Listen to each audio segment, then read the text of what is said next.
Save করে নেক্সটে চলে আসব। সেখান থেকে এখন ডকুমেন্টস আপলোডটি কিভাবে করব সেটাই দেখাচ্ছি এখানে। তো আমি এখানে ডকুমেন্ট টাইপস মাধ্যমিক, আর মাধ্যমিকের অ্যাডমিট কার্ডটা সেভ করে নিলাম।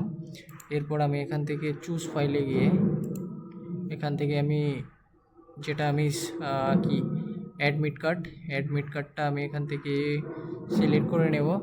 তো এখানে অ্যাডমিট কার্ডটা সিলেক্ট করে ওপেন করে নিচ্ছি। এখানে কিন্তু চুজ ফাইল হয়ে গেছে অ্যাডমিট কার্ড।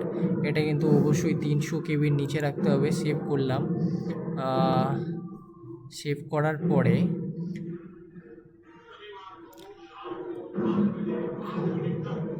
সেভ হয়ে গেল।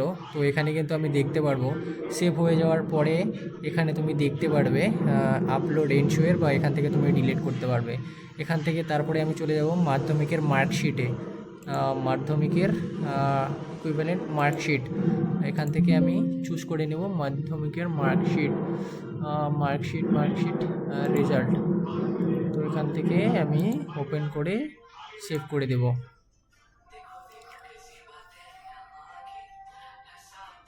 ওকে, এখান থেকে হয়ে গেল। এরপরে আমি আধার কার্ড আপলোড করব। আধার কার্ড সেভ ডকুমেন্ট। ওকে, তারপরে আমি চলে যাচ্ছি ভোটার কার্ডে। এখান থেকে আমি ভোটার কার্ডটি সিলেক্ট করে নেব। সেটা কিন্তু অবশ্যই 300 কেবির নিচে হতে হবে, না হলে এখানে হবে না।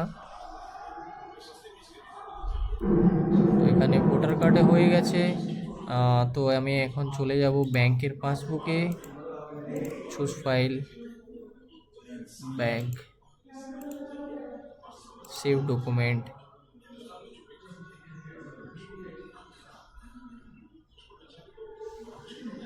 ওকে,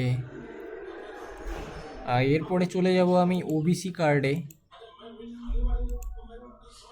কাস্ট সার্টিফিকেটে। এখানে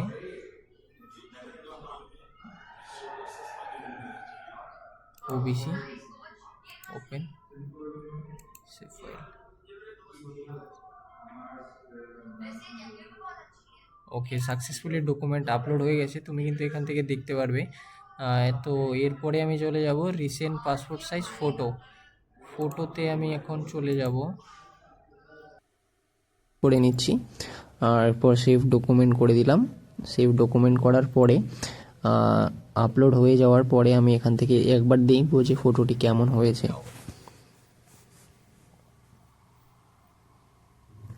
তো এখানে কিন্তু ডকুমেন্টটি আপলোড হয়ে গেছে, আর আমি এখান থেকে দেখে নিচ্ছি যে ফটোটি কেমন হয়েছে।